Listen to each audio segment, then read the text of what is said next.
What if your country had $60 billion stolen and no one told you? What if the proof sat in a schoolteacher's drawer for years while foreign CEOs got richer by the hour?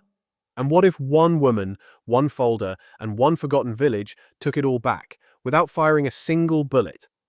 This is not fiction. This is Burkina Faso. This is the Traoré doctrine, written in stone, not whispers. If you're ready for the story they never wanted you to hear, subscribe now and tell us, where in the world are you listening from? It all started with a scene no one expected. The five-star lobby of the Horizon Continental Hotel in Ouagadougou was buzzing with diplomats, CEOs, and men in sharp suits. Crystal chandeliers hung overhead. Cameramen whispered. Security stood on edge. The Western delegation had just arrived, loud, confident, untouchable. Suddenly voices rose. A tall European man in a royal blue suit pointed his finger, trembling with rage, at an elderly African woman wrapped in deep orange and blue wax cloth. Her headscarf matched her dress. She looked calm, but her grip on the yellow folder in her hands was fierce. "You don't belong here," the man barked, voice echoing through the lobby. "This summit is for shareholders, real decision-makers. Take your stories back to the village." She didn't speak. Behind her, 4 soldiers in camouflage stood still, watching with unreadable expressions. One of them clenched his jaw. Another's hand tensed near his waist. But the woman remained still. Her chin raised slightly as if she had heard this tone before and outgrown it. Then a single sentence cut through the air like a blade. "That woman holds more power than you ever will." The room froze, heads turned, eyes widened, and the man in the red beret stepped forward. President Ibrahim Traoré. He moved calmly, like a storm about to break. No entourage, no microphone, just presence. The European CEO turned to face him. His confidence cracked for the first time. "This is a private negotiation," the man stammered. "You weren't invited to this session." Traoré didn't flinch. "This is my country," he said. "Every stolen coin, every drop of gold pulled from our land under your fake contracts, ends today." He nodded to the woman. She held up the folder. It was yellow, simple.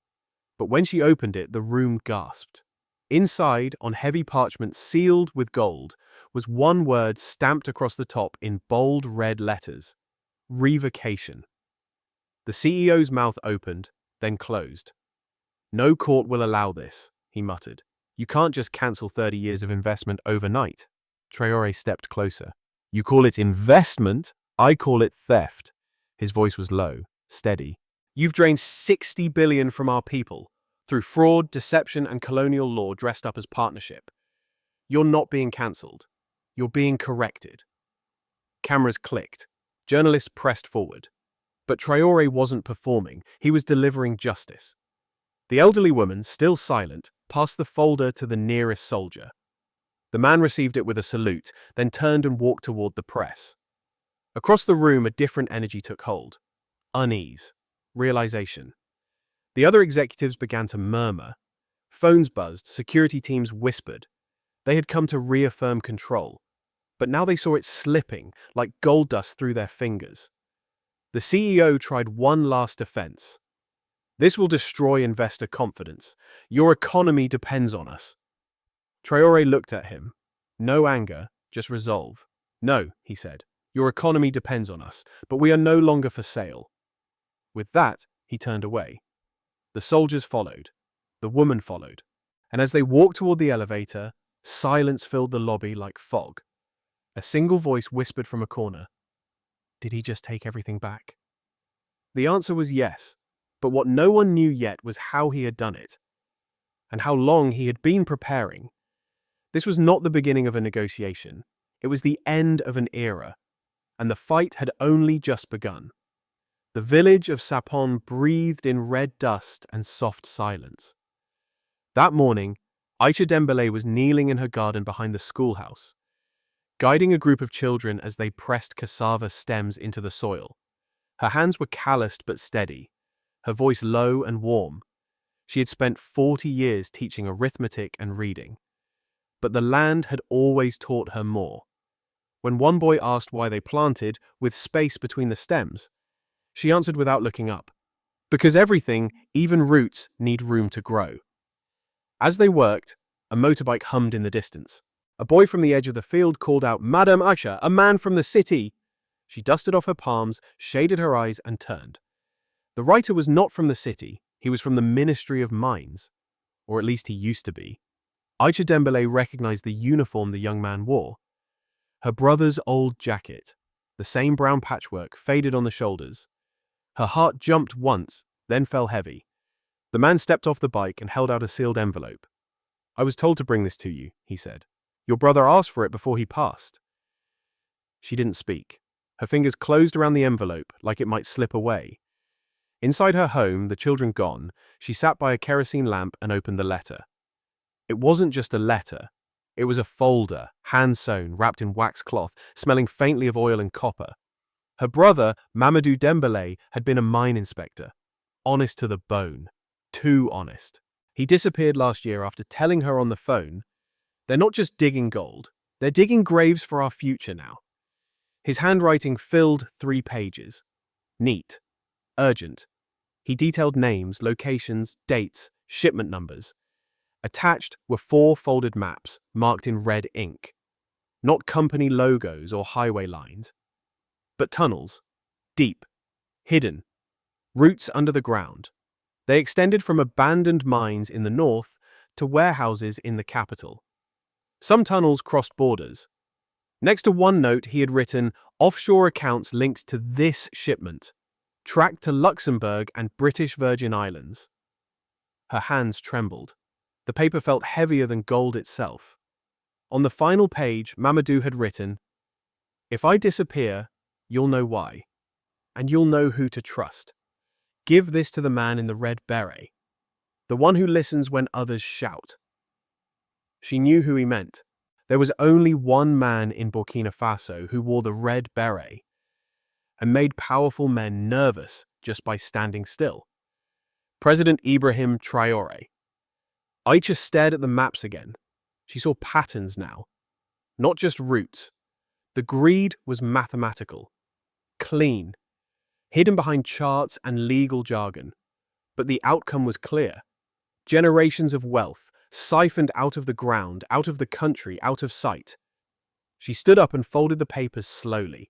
Outside, the wind rustled through neem trees. A rooster called somewhere.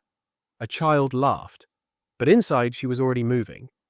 The next day, she dressed in her most modest wrap, the one from her late husband's funeral.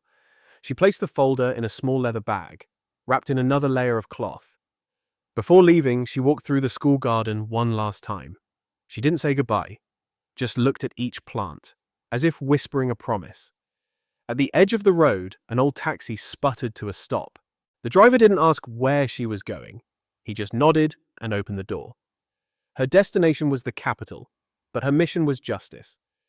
By sundown, the red earth of Saponet faded into the distance, and the folder on her lap, resting quietly like any other item, now carried the weight of an entire nation's silence. It would not stay silent for long. Rain tapped lightly against the windows of the presidential compound. As President Ibrahim Traoré laid the yellow folder on the long mahogany table, around him sat 3 of the sharpest minds in Burkina Faso, Captain Oumar Diarra, Judge Aminata Coulibaly, and economic advisor Idriss Nabayogo. Each had received a single call the night before. No explanation, just urgency. Now the room fell silent as Traoré opened the folder. He didn't rush. He turned each page like it held the fate of a nation. Because it did. "These documents," he said quietly, "came from a teacher in Sapong. Her brother died getting them to us." Captain Oumar leaned forward, brows tight. His military fatigues were clean but unpolished. He didn't care about formality. He cared about truth. "Is this what we feared?" Traoré didn't answer. He let the documents speak. Maps, shipping manifests, signed agreements, names of foreign executives, bank transfers routed through Luxembourg, Geneva, London. The evidence was overwhelming. Judge Aminata spoke next. Her voice was soft, but each word hit like a gavel. These are fraudulent contracts. The signatures were forged, and the mining rights, many of them expired years ago. They've been operating illegally under our noses. She picked up a contract and held it to the light. See the seal? It's not ours. It's a reproduction of a colonial-era approval stamp. Someone went to great lengths to disguise the theft as legal continuity. Idris Nabuyogo adjusted his glasses, staring at the financial charts. They created dummy companies in tax havens. Profits were never declared. For every ton of gold extracted, less than 1% made it into national accounts. Traoré stood, folding his arms behind his back. He walked to the window and looked out over the compound gardens, where children of staff played near the fountain. Their laughter was faint. Their future had been quietly sold. "They've stolen more than gold," he said at last. "They stole our dignity. They made us beg for the crumbs of our own resources." No one interrupted. He turned around, his voice rising slightly. "And they did it with pens, with papers, with suits, and silence. They didn't come with tanks. They came with contracts." Captain Umar's fist clenched. "Let me take a team to the border warehouses. If the export logs match these papers, we can shut them down immediately." Judge Aminata raised a cautionary hand. "We'll need a legal foundation. If we move too fast, they'll accuse us of violating international trade laws. They'll turn this into an economic war." Traoré nodded. "Then we must move fast, but legally." He walked back to the table and pointed to a document. "This one? It's a cornerstone agreement signed in 1994 between a European consortium and a Burkina official who was later indicted for corruption.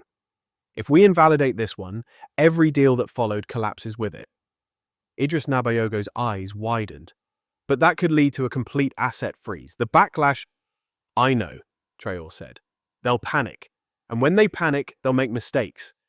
He looked to Judge Aminata. "I need you to start drafting a case. Not for the media, for the African Union Court. We'll make this public only when we've secured the law behind us." Aminata nodded, already flipping open her notebook. "To Umar, begin quietly pulling records from customs officers.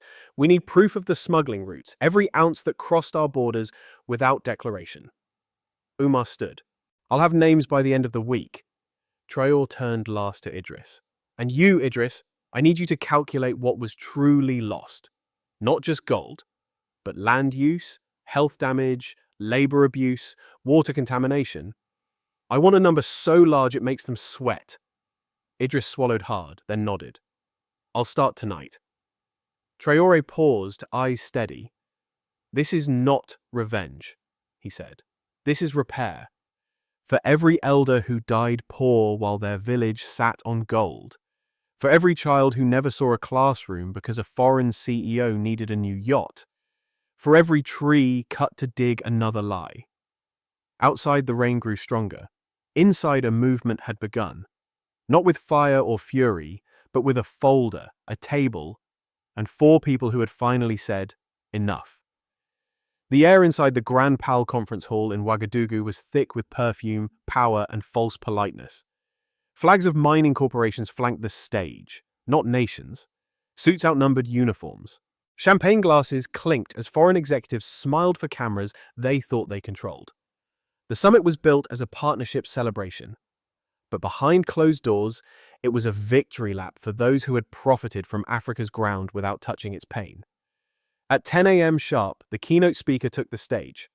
Lucien Marceau, the CEO of Veritas Extraction, adjusted his tie and stepped to the microphone. With a polished grin, he opened with a joke about African punctuality. The crowd laughed politely. Then came the sound that silenced the room. The double doors opened. Not slowly, not with ceremony, but with presence.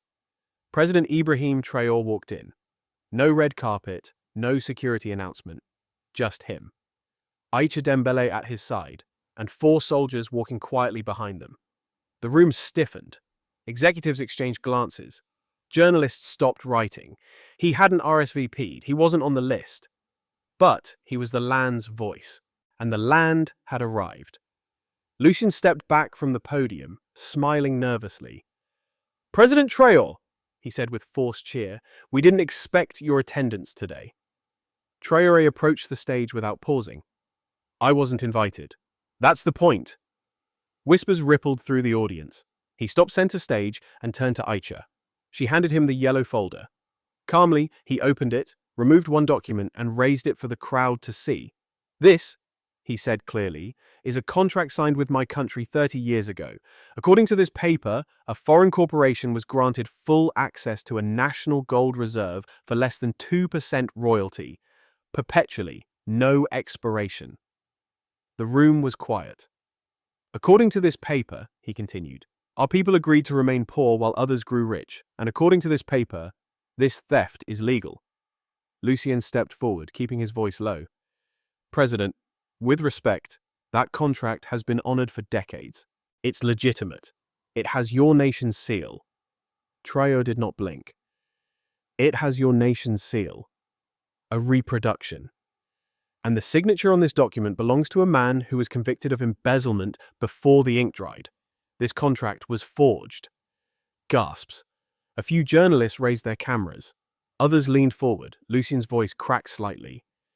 You signed it. Your government upheld it. I did not, Traoré answered. You forged it.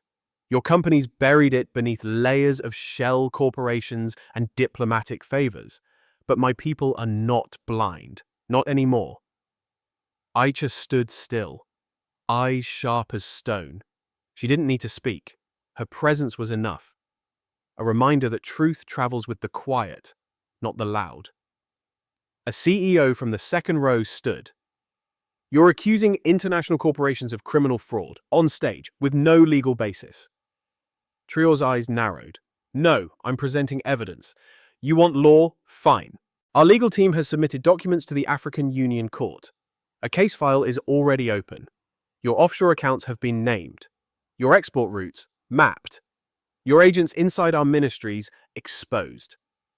The CEO sat down slowly. Lucien swallowed hard, then forced a smile. If you pursue this, it will destabilize your economy. No investor will trust Burkina Faso again.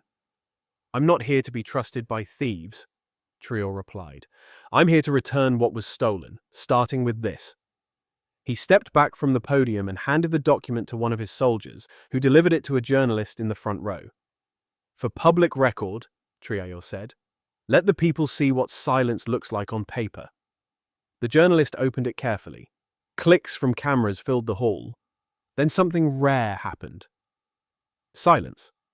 Real silence. Not discomfort. Not shock, but reckoning. The kind that follows a truth too big to deny. Traoré turned to leave, but just before reaching the door, he stopped and looked back once. You came here today to celebrate partnership, he said, but there can be no partnership between the knife and the wound. And with that, he walked out. Aicha followed, steady and tall. The executives stared after them, uncertain whether the ground beneath them had shifted. It had, because what walked out of that room wasn't just a president. It was the beginning of justice. If this moment moved you, drop an amen in the comments and share your pride for Traoré's courage. Let your voice echo where silence once ruled. By the time President Traoré returned to the compound, the legal counterattack had already begun. Emails flooded the Ministry of Foreign Affairs. Threats wrapped in diplomacy. Urgent clarification needed. Violation of bilateral agreement. Investment risk alert. Each one read like a warning shot. But Traoré wasn't blinking. Judge Aminata Coulibaly stood in the briefing room, surrounded by files, each one thicker than the last. She had pulled every mining contract signed since 1985. Most had been written in French legalese, obscured by translation errors and buried clauses. And every time she thought she'd reached the end, another loophole opened. They planned this, she said, spreading the pages across a table. They built these contracts like cages, clean on the outside, rusted inside. A knock interrupted her. A staffer entered and whispered, "They're here." Aminata walked straight to the war room where President Traoré, Captain Omar Diarra, and 2 government legal aides were already seated. Across from them sat 5 corporate lawyers in expensive suits. French, Belgian, British. All flown in within 48 hours. Their leader, a man named Laurent Delvaux, wore a silver pin shaped like a scale, a performance of fairness. Thank you for meeting us on such short notice, Laurent said. We're here to resolve this misunderstanding. There's no misunderstanding, Traoré said calmly. You've stolen from us. Laurent smiled thinly. Let's not use emotional language. Let's speak legally.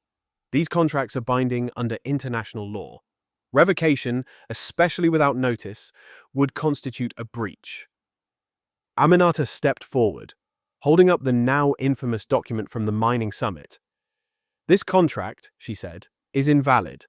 It was signed by a government official who had no legal authority at the time.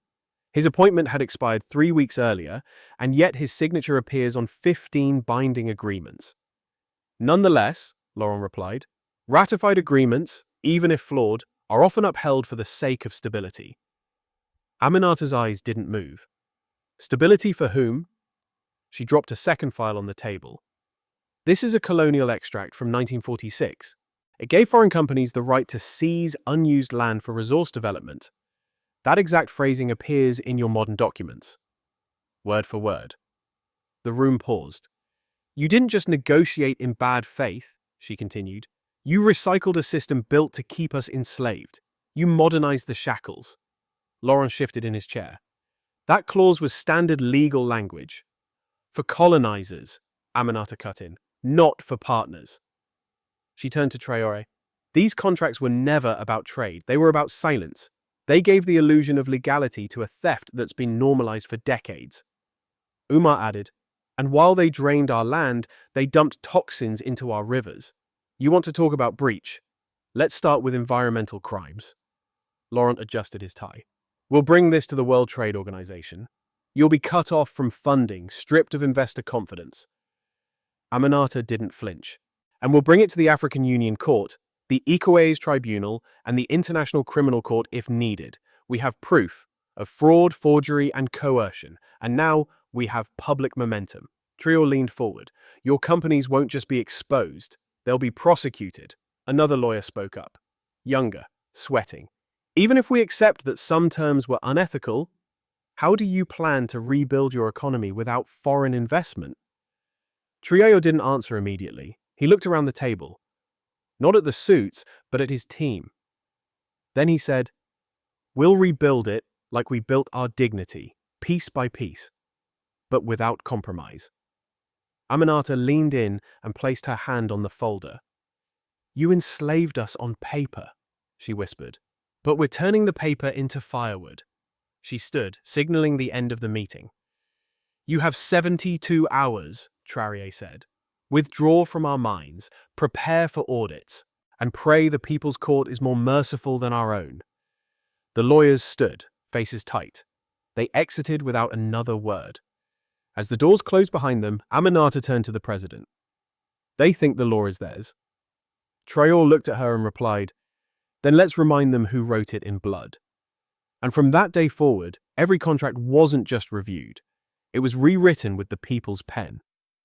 It was just past midnight when Captain Umar Diarra slipped through the back entrance of the Ministry of Mines. The corridors were quiet, the lights dimmed. Officially, he was there under presidential authorization. Unofficially, he was hunting ghosts. Buried paper trails that could either collapse the entire legal case or turn it into a historic reckoning. The security guard at the back door didn't ask questions. Umar had that kind of presence. A man of few words. But every step he took carried the weight of a decision already made. He didn't walk like a soldier. He walked like someone who'd already seen the price of silence. Deep inside the ministry archives, the air turned heavy with dust and forgotten files. Cabinets stretched along the walls, each one labeled by decade. Umar ignored the public records and went straight for the unlabeled shelves. The ones locked with rusted chains. The ones no one ever asked about. A clerk appeared behind him, nervous and pale. Sir, this section is restricted. No one has accessed it since... Umar raised his badge. Tonight, it's unrestricted. Open it. The clerk fumbled with a key ring. The chain dropped with a heavy clang. Umar stepped in and scanned the room. At first glance, it looked like any other archive. Brown folders, ledgers, microfilm reels. But he knew better. He pulled one of the thicker files and flipped it open. Export logs. Each one dated, stamped, signed. But something didn't match. The declared tonnage was always the same. 1. 2 tons per month. Neat. Predictable. Too perfect. He dug deeper, pulling folders from the bottom drawers. Then he found a separate ledger, tucked behind an old mining equipment manual. Handwritten. Unofficial. It listed 2.8 tons per month. Sometimes 3. Always routed to private storage in Belgium, Geneva, or Dubai. He froze. He checked the signatures. The same official had signed both sets of documents. The public ledger and the shadow log. But one set was for government review. The other, for the smugglers. God help us, he muttered. By dawn, he had 3 crates of documents, a flash drive hidden behind a false drawer, and the names of 14 shell companies. Some were buried so deep in tax havens they didn't even have websites. Just P.O. boxes in the Caymans and signatures from board members who didn't exist. Umar returned to the presidential compound and laid the evidence across the floor like a battlefield map. Aminata arrived first. She stared in silence. Then she whispered, "Is this real?" He didn't look up. Every ounce, every transaction, every lie. President Traoré joined them moments later, still in his shirt sleeves. He crouched beside the documents. One chart showed gold, leaving Burkina Faso in unregistered shipments, 5 times higher than what had ever been declared publicly. Idris Nabayogo, the economic advisor, arrived breathless. "This ledger, it's not just fraud, it's theft on a scale we've never seen." Omar finally spoke, voice low but sharp. "We don't need to guess anymore. We have proof. The numbers, the offshore companies, the routes, the customs slips with altered weights. They've been bleeding us dry for decades and covering it with duplicate reports." Aminata's hands shook slightly as she flipped through a stack of shipping invoices. "This isn't just criminal, this is historical. This rewrites everything." Trios stood, his eyes scanning the room. "All this time," he said, "they told us we needed aid, that we were too poor to stand alone, but the money was never missing. It was hidden." Umar stepped forward, pointing to a section of the ledger. 50 billion, he said. "At minimum, that's what they took." Silence filled the room. Traoré took a breath. "Then we take it back. No drama, no shouting, just decision." Aminata began organizing the documents for official submission. Idris left to draft a national economic report. Umar knelt again and packed the final crate. He didn't smile, he didn't cry. But for the first time in his career, he felt like a soldier fighting a war that could actually be won. Not with bullets, but with paper. It began with polite visits. First came the attaché from the United States Embassy. Arriving in a black SUV with tinted windows, he requested a friendly discussion with one of Traoré's senior aides. They met inside a quiet lounge of the Ministry of Foreign Affairs. The diplomat smiled as he spoke, lowering his voice as if to protect the aide from what he was about to say. "We understand your president is under a lot of pressure," he began. "All this talk about gold seizures and revoked contracts, it's disruptive. But Washington is willing to support Burkina Faso, financial packages, infrastructure investments, quiet arrangements." He slid a folder across the table. Inside were outlines for development grants, military support, and tucked beneath it all, a discreet cash offer, labeled Stabilization Fund. The aide didn't touch it. He closed the folder gently and pushed it back. "Tell your people, we're not for sale," he said. "Not anymore." Hours later, the French envoy arrived. This time, it wasn't a friendly tone. It was controlled fury. She marched into the Ministry of Commerce, demanding an emergency meeting. "This isn't how civilized nations behave," she hissed.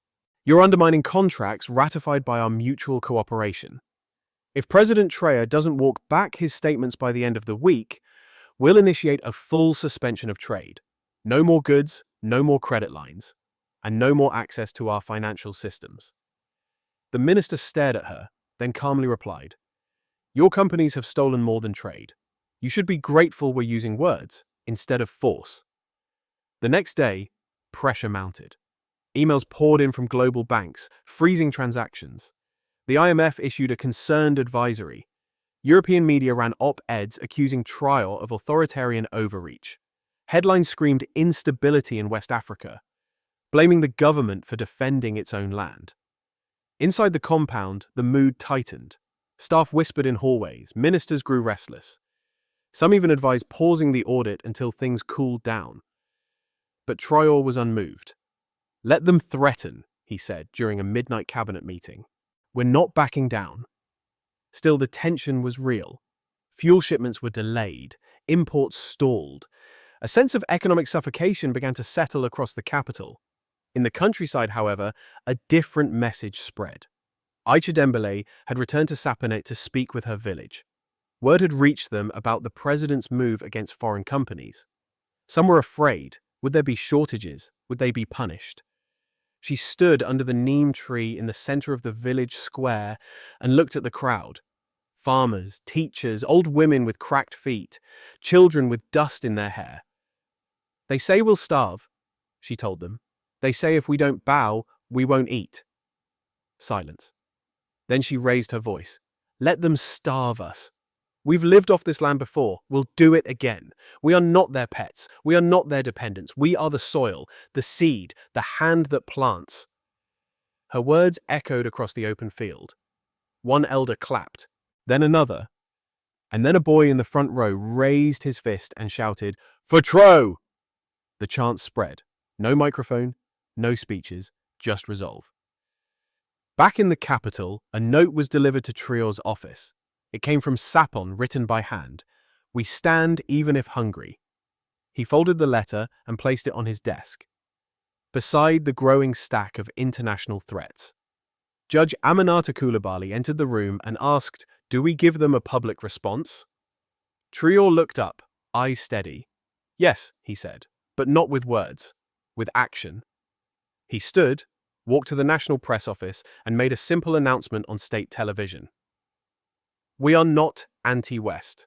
We are anti-theft. We will trade, but not at gunpoint. We welcome partners, but not masters." The message spread across the continent in hours. Burkina Faso was not breaking. It was rising, and the world had no idea what was coming next. The document sat on President Traoré's desk like a loaded weapon. 8 pages long, stamped, reviewed, and waiting for his signature. The title was clear in bold capital letters. Executive Order 042. Immediate suspension of foreign mineral exports, pending audit and legal review. At the bottom was a blank line. One signature would halt billions of dollars in shipments and throw the world's mineral markets into chaos. He took the pen, pressed it to paper, and signed. At that moment, across Burkina Faso, everything changed. Within minutes, alerts went out to every customs checkpoint. Border agents were instructed to seize all outbound cargo containing gold, bauxite, manganese, and zinc. Commercial mining companies were ordered to ground their helicopters and stop all extraction immediately. Armed guards were dispatched to key loading zones. Control towers received direct calls from the capital. No departure clearance for any flight marked under foreign mining operations. The voice repeated, "By order of the President." The first truck stopped was headed for the northern border, carrying unmarked crates stamped with a fake NGO logo. The driver protested, claimed he was delivering medical supplies. But when the soldiers broke the seal, they found raw gold bars hidden beneath rice sacks. The driver was arrested on the spot. That was just the beginning. By nightfall, over 70 trucks were lined up at the southern checkpoint near Côte d'Ivoire. Confused drivers stepped out, waving papers. Some showed fake customs permits. Others made calls to company executives in Europe. But none of it mattered. The border was shut. Across Ouagadougou, helicopters normally used to shuttle foreign executives between mine sites sat idle on their helipads. Fuel shipments were halted, contracts suspended, ports closed. And then the phones started ringing. In Paris, Brussels, London, Dubai, panic spread. Stock prices for major mining corporations with stakes in West Africa plummeted. Analysts scrambled to reassure investors. This is temporary. Negotiations are ongoing. Burkina Faso cannot sustain this blockade. But they didn't understand. This wasn't a tactic. It was a stand. At the compound, Captain Omar Diarra monitored reports coming in from every region. He laid out a growing map: convoy routes, known smuggling zones, airstrips, suspected illegal storage depots. "The order is working," he said. "They're scrambling." Judge Aminata sat nearby, drafting formal notices for international courts. "They'll sue, they'll scream trade violation, but we have proof. Every seizure is legal under the Emergency Anti-Corruption Authority." Idris Nabayogo entered with his latest numbers. "Do you want to know how much they were about to move this week alone?" $170 million. That's just from 5 sites. Try said nothing for a moment. Then he leaned forward and looked at the map. "Let them feel the silence," he said. "The kind we felt for decades, while they took what was ours and called it investment." State media ran non-stop updates. Headlines read, "Foreign mining frozen, President launches full national audit."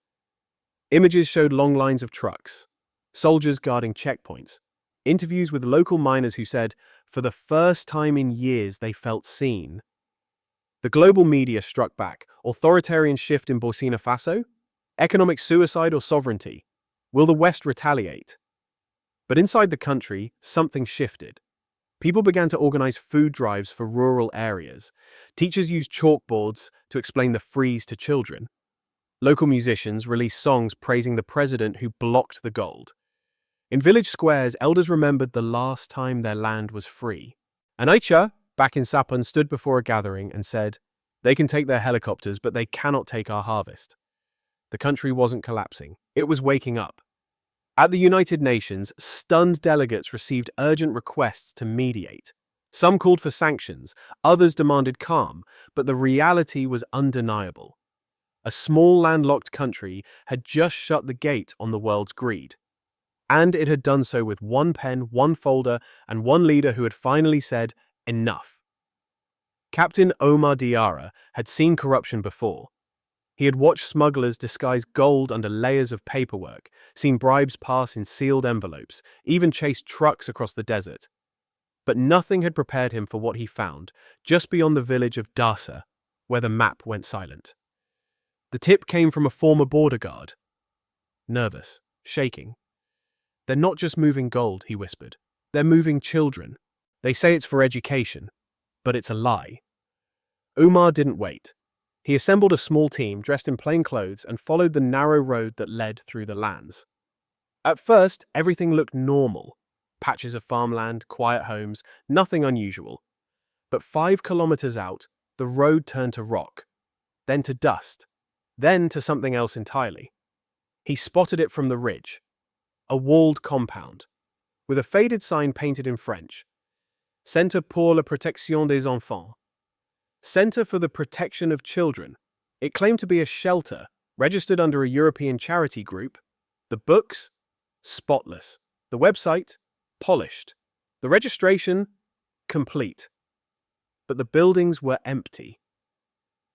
Captain Omar Diarra entered slowly, his team fanning out in silence. The place smelled of dried mud and metal. In one of the side buildings, he found small bunk beds lined in rows, each with a tattered blanket. Tiny sandals sat beneath some of them, untouched, as if waiting for feet that never returned. In the main storage room, he opened a metal crate. Not food, not medicine, gold dust, packaged, ready for export. His breath caught. This wasn't a center for children. It was a cover for trafficking. A way to bypass both the export restrictions and the morality of the outside world. Claim to care for orphans, then use them as invisible workers. No wages, no records, no witnesses. One of his men called out, "Captain, you need to see this." They led him behind the compound, into a half-collapsed shed. There in the dirt, toys, a broken soccer ball, a notebook with drawings. Next to it, a list of names. First names only, ages 6, 7, 8. No last names, no birthplaces. They had been erased before they were even counted. Umar stood in the center of that shed and tried to breathe. The air was thick, his eyes burned. He wasn't just looking at the remains of a scam. He was looking at the proof that the theft had gone beyond money. beyond minerals. It had touched the sacred, the children. He dropped to his knees, pressed his palm against the ground. "This isn't just about gold anymore," he said. "It's about saving lives." Back in the capital, he stormed into the president's office and dropped the files on the desk. "Trafficking," he said, voice shaking, "under a fake charity, registered in Brussels. They used orphans, forced labor, exported under humanitarian aid." President Traoré stood slowly. "Do we have names?" "We have everything." "Then we go public," Traoré said. State television aired the story within hours. Images of the abandoned camp flashed across the screen. The compound sign, the crates, the children's beds. There was no need for commentary. The truth was louder than any voice. Outrage exploded across Burkina Faso. Women gathered in public squares to pray. Men volunteered at checkpoints. Teachers in city schools cancelled classes to talk about the exploitation of children. Even the most skeptical ministers said only one thing now: they've gone too far. At the United Nations, African delegates demanded an international investigation. But Traoré had already moved ahead.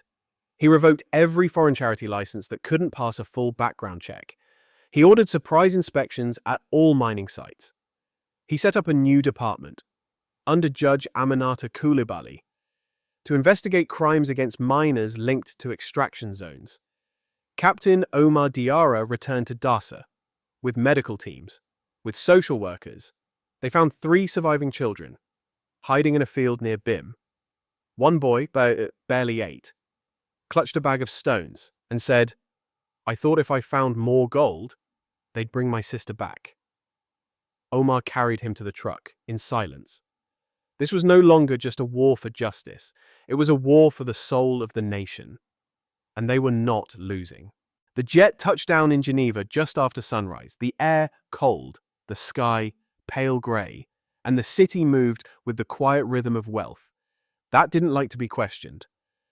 Aïcha Dembélé stepped off the plane, a shawl wrapped around her shoulders, her eyes sharp as ever. She wasn't there for comfort. She was there to finish what her brother had started. With her were Judge Aminata Coulibaly and 2 senior legal officers from the president's task force. They carried documents, court orders, sealed affidavits. But it was Aïcha who carried the weight. The papers were important, but her presence was the message.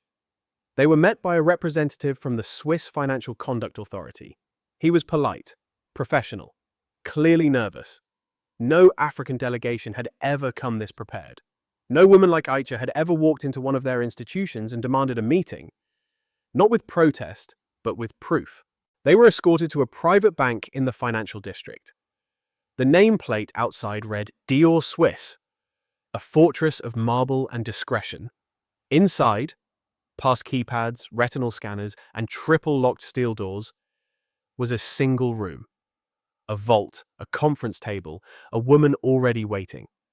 She stood as they entered, tall, mid-50s, elegantly dressed.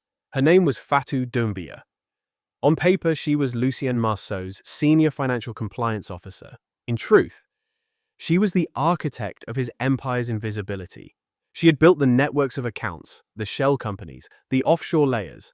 She had protected the money for 3 decades. And she was Burkinabe. Aïcha Dembélé looked at her without speaking. Just looked. Fatou Doumbia didn't flinch. She gestured for everyone to sit. Judge Aminata Coulibaly placed their files on the table and opened with the facts. "We have confirmation of illegal exports from Burkina Faso totaling $50 billion. We have shipment logs, tax evasion proof, and evidence of false charitable cover-ups. But without financial records, the chain is incomplete." Fatou didn't respond. Coulibaly pressed further. "We know the funds were laundered through your vaults. We know the names of the holding companies. We need the source accounts, the transfers, the backups, and we need them now." Still no response. Then Aïcha leaned forward and said quietly, "You were born in Kodu. Your father sold peanuts at the train station. My brother knew him." Fatou blinked. "You went to school in Bob Dulasso," Aïcha continued. "You were top of your class. You left because they offered you something better, and you took it. Fatu's lips parted slightly, but no words came. He made you rich, Aisha said, her voice soft. But what did you lose? A long silence settled over the room.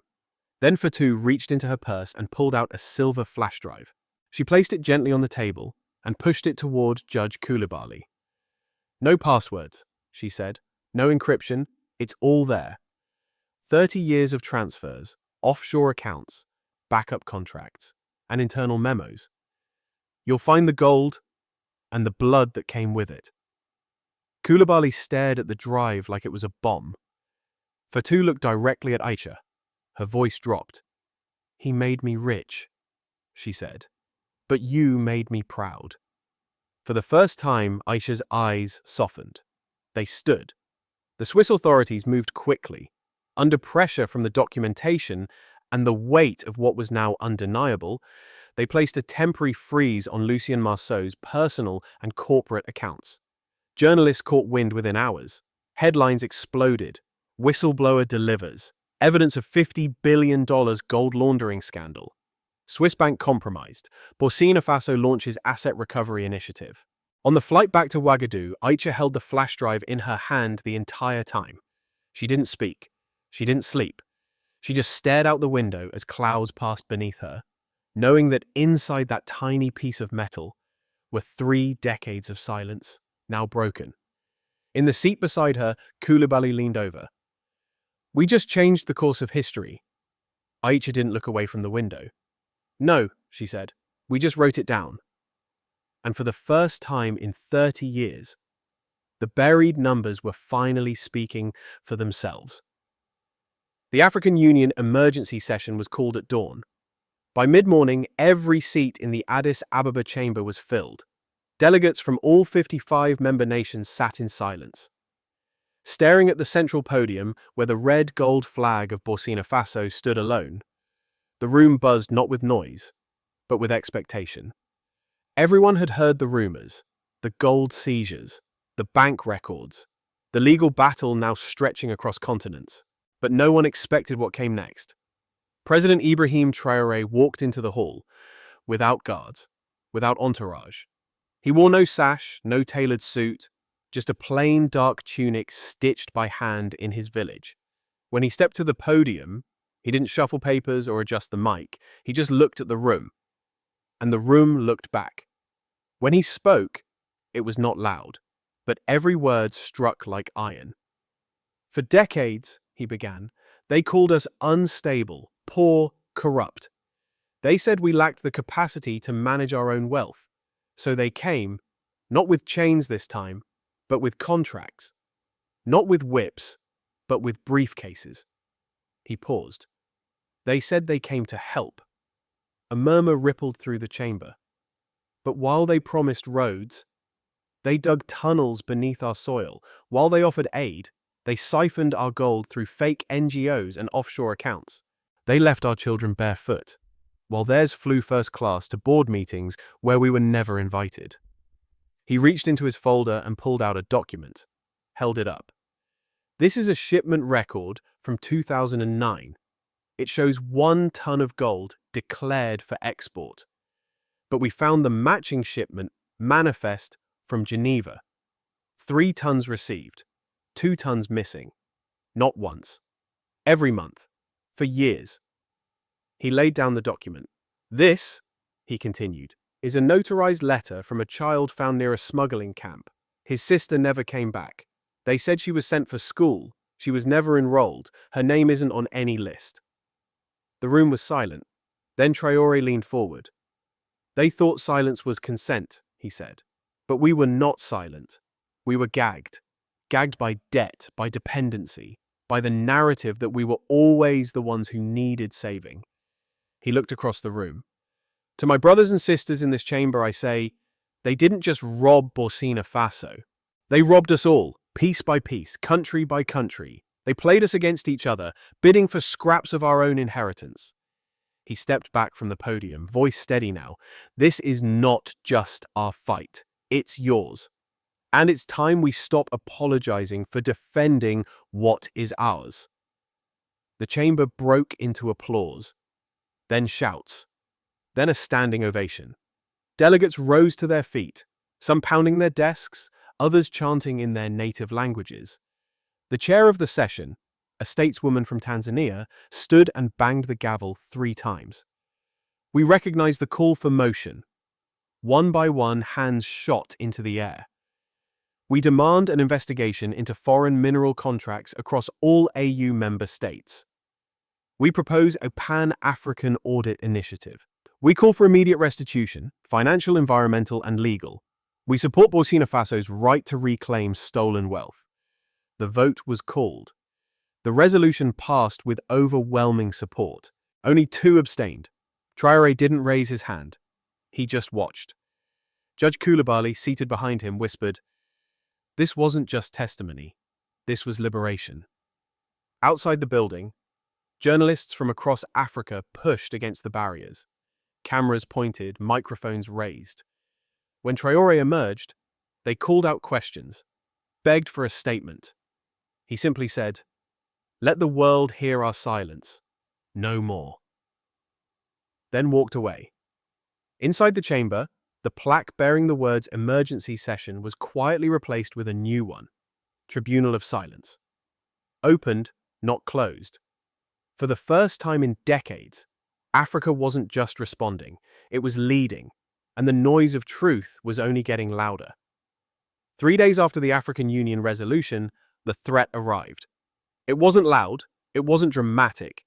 It came in the form of a formal communiqué from Brussels, marked urgent and stamped with the seal of a powerful European economic bloc. The message was clear. Unless Burkina Faso released the seized gold assets and lifted the export freeze, the bloc would impose immediate sanctions, trade restrictions, banking limitations, and a full suspension of diplomatic cooperation. The letter was addressed to President Traoré, but it landed on Judge Aminata Coulibaly's desk first. She read it twice, then a third time, her eyes narrowing at the phrasing: unilateral confiscation, violation of treaty obligations, hostile act against the free market. The language danced carefully, but the threat was real. She called an emergency meeting inside the presidential compound. Traoré, Captain Oumar Diarra, Idriss Nabiogo, and 2 foreign policy advisors gathered around a worn-out table in the legal war room. "They've just moved from pressure to punishment," Oumar said, slamming the folder shut. "Sanctions could strangle us, block our ports, freeze what's left of our reserves." Idriss rubbed his forehead. "We have less than 30 days of essential medicines stockpiled. If they cut us off from suppliers, hospitals will feel it first." But Aminata didn't panic. She opened her briefcase and pulled out a thick, weathered law book. Her fingers flipped quickly, page by page, until she found what she was looking for, a 1979 ruling from the International Court of Justice. "This," she said calmly, "is precedent." She placed the book on the table and pointed. Case: Republic of Indonesia versus Mineral Energy Consortium UK, Netherlands, Canada. Ruling: temporary asset seizure of disputed natural wealth is permissible during active fraud investigation, provided the plaintiff is a sovereign state and the complaint is substantiated with evidence of harm. She looked up at the room. That's exactly what we have. Evidence, harm, fraud, and we're a sovereign nation. Not a colony, not a client, a nation. Traoré leaned forward. Will it hold? Aminata didn't hesitate. If they won a legal war, they just stepped into the wrong courtroom. The team prepared a formal response. Not a rebuttal, not an apology, a declaration of legal authority. Citing the ruling, they submitted documentation of every forged contract, every manipulated export log, and every shell company tied to the Brussels-based corporations now crying foul. The reply was sent not only to the European bloc, but to the International Criminal Court, the World Bank, the UN Human Rights Council, and every major African news outlet. The message was simple. Burkina Faso will not return stolen wealth. We will defend our right to hold criminal parties accountable. International law supports us, and the people are watching. Back in Brussels, the reaction was swift. A closed-door session of the Trade Council met to discuss options. Some pushed for immediate sanctions. Others warned of a backlash. They're gaining sympathy, one diplomat warned. If we strike now, we risk looking like colonialists again. Another added, they've done their legal homework. If we push and lose in court, we lose control of the narrative. The bloc hesitated. Aminata smiled.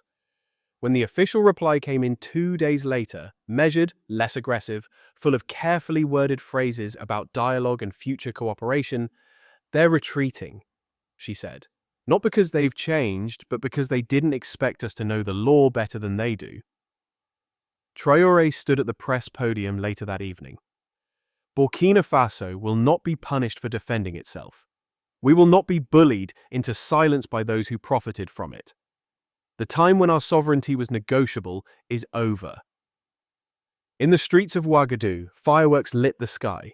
Students marched with signs that read, "We are not their colony, and justice is our sanction."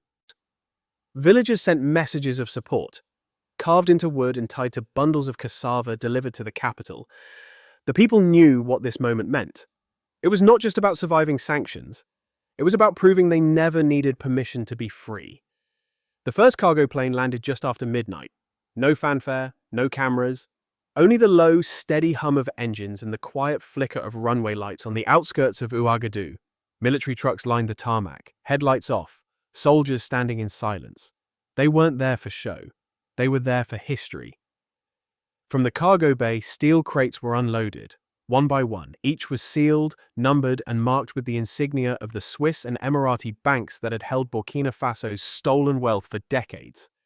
Inside those crates were gold bars, raw, gleaming, heavy with the weight of justice finally taking form. It wasn't just one plane.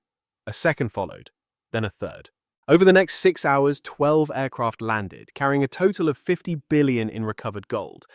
Some of it traced back to illegal tunnels, some laundered through shell companies, all of it stolen. And now, all of it returning. There were no journalists waiting, no red carpets rolled out, no applause, only villagers. Word had spread not through news, but through whispers. Farmers, teachers, elders from surrounding provinces had gathered near the hills overlooking the airstrip. They brought no signs, no speeches, just their eyes. And their presence. Some sat on the ground, some stood wrapped in shawls against the cold. Children pointed at the planes and whispered to their grandmothers. Aisha Dembele stood among them, her feet bare. Her hands folded, she watched as the last crate was lifted into the military truck. She saw the glint of gold in the floodlights, and thought not of wealth, but of memory. Of her brother, Mamadou Dembele, who died exposing the fraud. Of the boys in her village who had left school to dig in illegal pits. Of every mother who had sold firewood by the roadside while her land was bleeding treasure beneath her feet. A young girl beside her asked, "Is that really ours?" Aisha nodded, her voice cracking. "It always was." And then she wept. Not loud, not broken, but slow, steady tears that fell like rain returning to the soil. "It's not gold we buried," she whispered. "It was our worth." At the compound, President Traoré stood in the command room, watching the operation unfold on a silent monitor. He didn't speak. Captain Omar Diarra stood beside him, arms crossed, nodding slowly as updates came in. Every truck accounted for, every crate sealed, no interference. Idris Nabayogo stared at the figures on his laptop. "With this, we can build 50 new hospitals, double the teacher salaries, launch national rail lines, fund the universities for a generation." Karma looked at him. "Then let's make sure we don't waste it." Outside the capital, the trucks began their journey towards secured vaults deep in the countryside, far from the banks that once denied them. They traveled slowly, guarded not just by soldiers, but by citizens who followed behind with flashlights and old motorcycles, forming a human convoy of quiet celebration. The return of the gold wasn't marked by parades. It was marked by memory. A farmer touched the red earth near his home and whispered, "She kept it safe." A teacher lit a candle at the foot of a mango tree and said, "We were never poor. We were robbed." By sunrise, the planes had all departed. The airstrip was empty again. But something had changed. Not just the balance sheet of a nation, but the belief of a people. In villages and cities alike, people began to wake with something new inside them. Not hope exactly. Hope can be fragile. This was something firmer. The knowledge that justice, though late, had landed, and it had come home. Lucien Marceau arrived at the private terminal of Geneva International Airport in the early hours of morning, flanked by 2 assistants and a personal attorney. His flight plan was pre-approved. Destination, the Cayman Islands. He wore his usual polished navy suit, designer sunglasses, and a silk scarf folded neatly in his coat pocket. To the guards at the entrance, he looked calm, untouchable.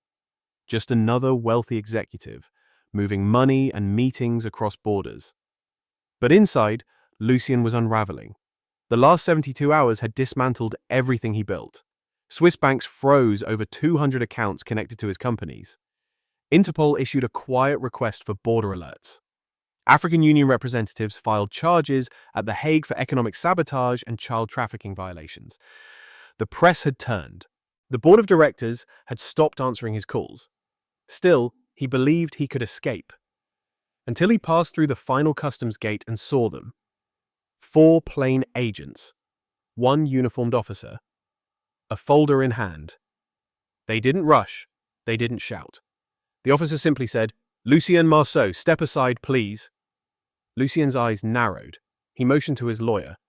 "They can't arrest me. This is illegal. I'm a citizen of the European Union." The officer didn't flinch. "And the charges you face extend far beyond borders." Lucien's voice rose. "This is political. You'll never win in court." The folder was opened. Inside were documents, signed by his own hand. Approving transfers, rubber-stamping contracts, green-lighting shell companies, and finalizing mining deals in Burkina Faso that violated every human rights clause ever written. The officer looked up. "You're not going to court, Mr. Marceau. You're going to history."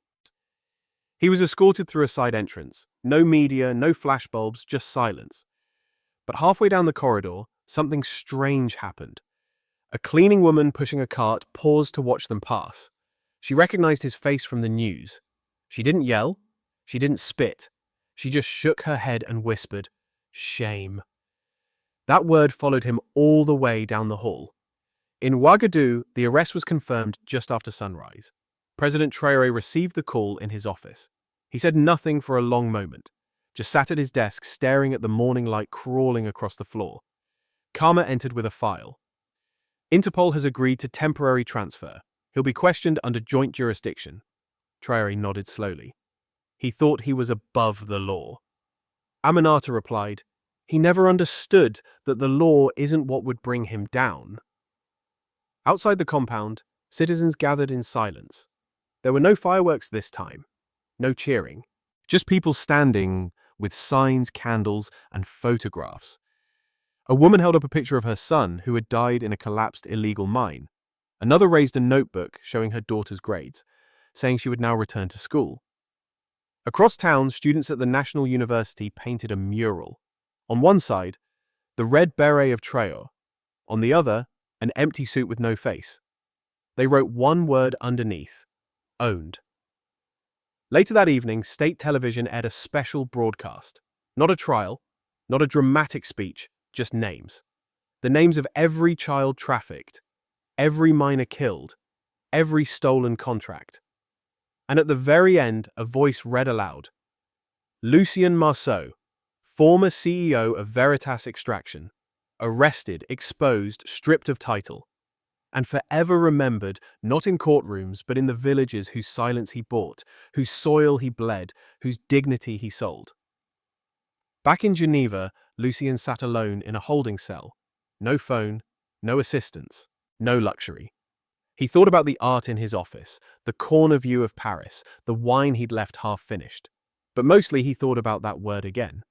Shame. Because the courtroom that would judge him now wasn't one of marble and robes. It was the court of the people, and their verdict had already been delivered.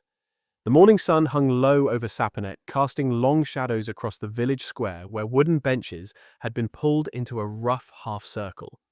At the center stood a single raised platform, built from planks salvaged from an old schoolhouse. Children moved in and out of makeshift dressing tents, giggling as they adjusted oversized black robes and paper hats cut to look like wigs. It wasn't a festival, it was a trial. The elders had called it the village tribunal. Not a real court, but a ceremony of memory. A way for the community to process what had happened. To speak truth with their own voices, in their own language, on their own soil. The names of the mining companies were written in chalk on the side of the platform. The crimes were listed by the children in clear voices. Stolen gold, poisoned rivers, lost fathers, burned trees, broken backs, broken promises. A young boy with serious eyes stood as chief judge. His robe dragged in the dust as he raised a gavel made from an old broomstick. To his right, girls played the role of lawyers, reading testimony written by real villagers. One girl stepped forward and said, "They came with machines and said we'd have jobs. But my uncle worked 6 years and died with no contract, no pension, no name in their books." The crowd listened, not laughing, not cheering, just nodding slowly as each story was told. On a nearby mat sat Aisha Dembele, her scarf wrapped tight, her hands folded in her lap. She had been quiet all morning, watching the children, their seriousness, their pride. Some of the older villagers whispered that this was more powerful than any court on TV. Midway through the performance, the judge banged his gavel and said, "We now call Aisha Dembele to speak." The crowd turned. She rose slowly, her knees stiff but steady. As she walked to the platform, silence fell across the square. Even the smallest children stopped fidgeting. She looked out, not at the stage, but at the faces. Faces she had known since they were children. Mothers who had once been her students. Boys who once ran barefoot to her garden. Then she spoke. "We taught them math," she began, "and they used it to count what they stole. Every ounce, every truck, every coin. We taught them letters, and they used them to write lies into contracts." She paused, letting her words settle. "We showed them how to dig, and they dug past our homes, into our roots, through our graves. We taught them language, and they used it to silence us, with paper instead of chains." The judge lowered his gaze. A woman in the back wiped a tear. "But that time is over," Aisha said, "because now we count ourselves. We write our names.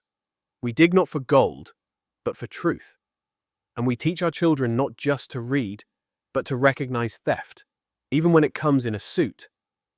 The crowd stayed quiet, not because they were unsure, but because the truth was so heavy. It didn't need to be lifted. Then the children, in unison, raised their hands and said, "We declare the land guilty of silence." And then they raised their other hands, "But we declare the people innocent and rising." Applause spread like wind, not loud but deep. After the trial, villagers stayed to eat and share stories. Dried mango, rice cakes, cassava. A drummer played a slow rhythm under the tree where Aisha first taught arithmetic. Children ran through the fields, robes flapping like wings. Traoré received news of the tribunal that evening. A photo was delivered. Aisha standing among the children, one hand on a boy's shoulder, the other raised in quiet triumph. He placed the photo on his desk and said to no one in particular, "This is the verdict that matters." And across the red soil of Saponet, justice bloomed. In a way no courtroom ever could. The presidential palace was unusually quiet that morning. No horns, no ceremonial drums, just the sound of pages turning and pens scribbling. Inside a sunlit hall, lined with handmade tapestries and national flags, President Ibrahim Traoré stood before a long wooden table. With one document in front of him, the language had been debated for weeks, argued over in committee, refined by Judge Aminata Coulibaly and her team. Now, it was final.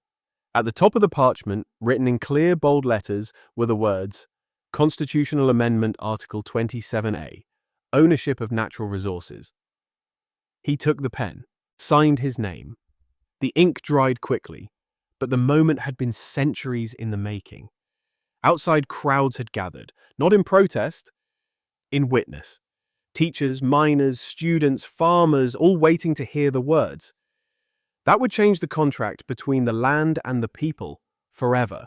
No government decree, no corporate deal. This was something deeper. The president stepped out onto a small stone platform. There were no microphones. He raised the parchment in both hands. The crowd leaned in. He spoke simply. From this day forward, all natural resources beneath our soil belong to the people. Not the presidency, not foreign companies, not ministers or donors. The people. The land is ours, the dignity is ours, and now the future is ours too. Applause didn't erupt. Instead, it spread like a slow wave. Hands clapping over hearts, heads bowed, eyes wet. Some whispered prayers, others just stood quietly, not knowing how to react to a promise they had stopped believing they'd ever hear. At the same time, in the village of Saponet, elders gathered near the center square. A truck had arrived earlier that morning with a large slab of smooth granite. Children helped brush off the dust. The stone was thick, dark red, and carved by hand. No golden plaque, no bronze statue, just one sentence etched into its face. We are the soil, and the soil remembers. Aisha Dembele was there, seated beneath the neem tree. She didn't speak as they lowered the stone into the ground. She just pressed her hand against it once, letting her fingers trace the words slowly, like a prayer. A little girl nearby asked her mother what it meant. It means everything we lost is coming back. In Ouagadougou, Traoré met with village leaders and civic groups, handing each of them a signed copy of the amendment. He didn't keep one for himself.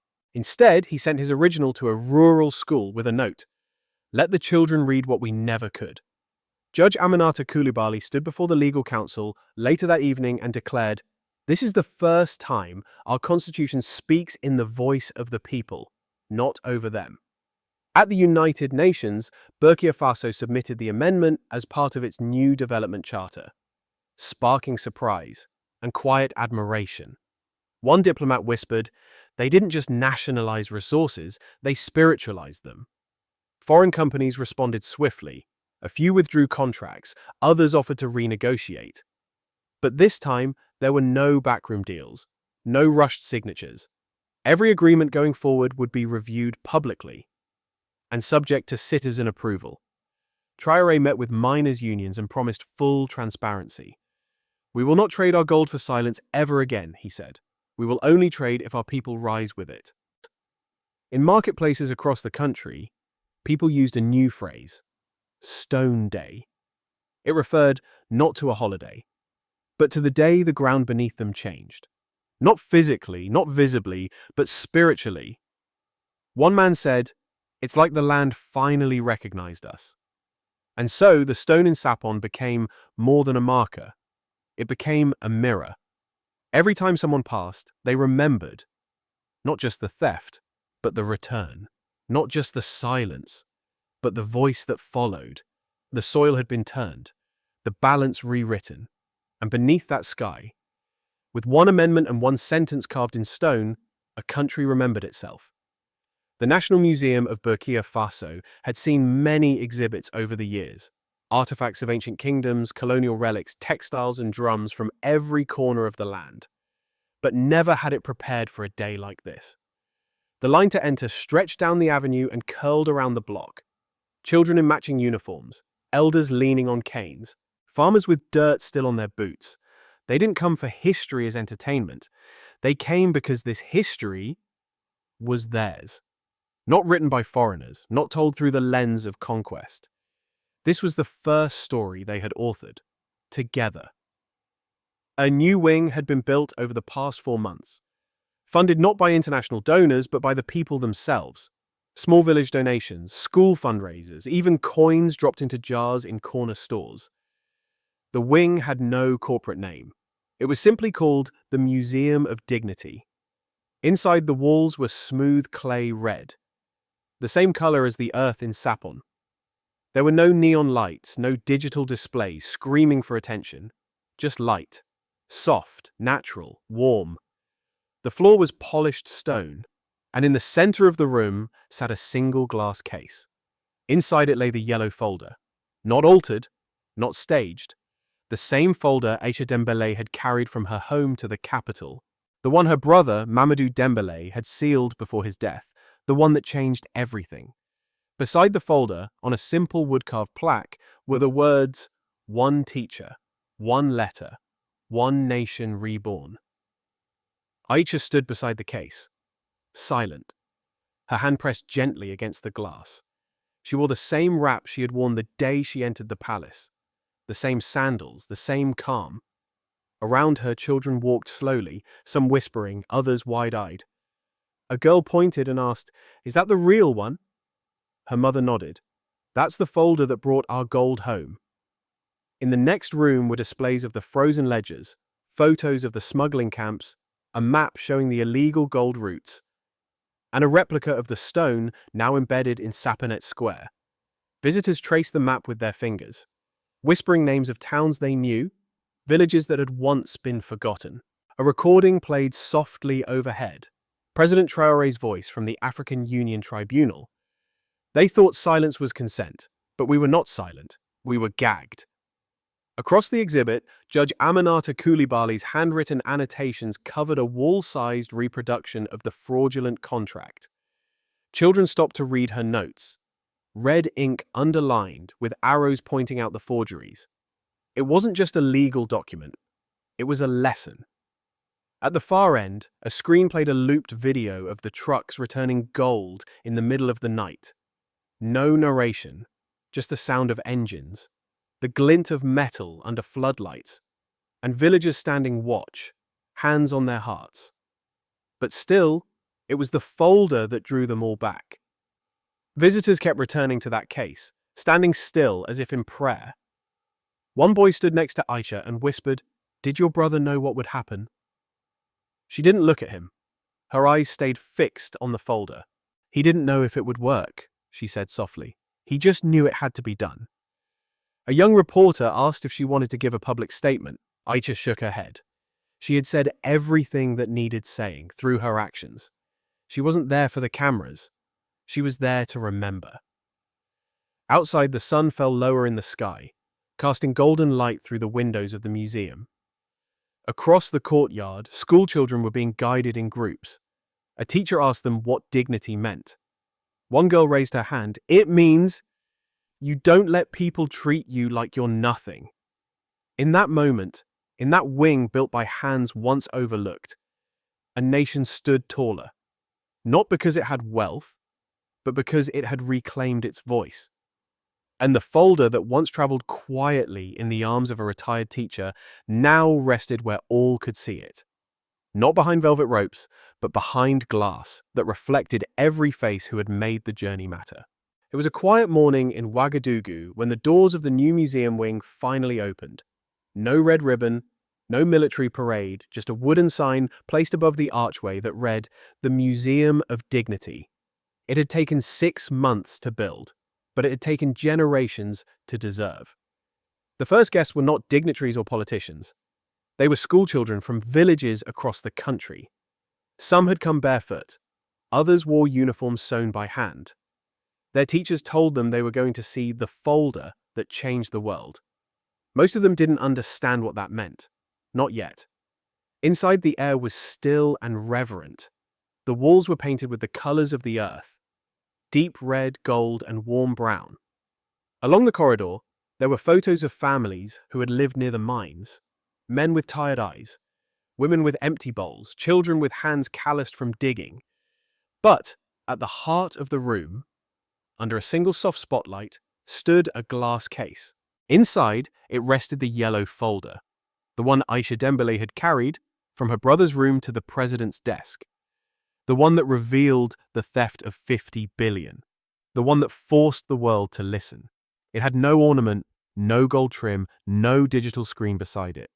Just a hand-carved plaque that read, "One teacher, one letter, one nation reborn."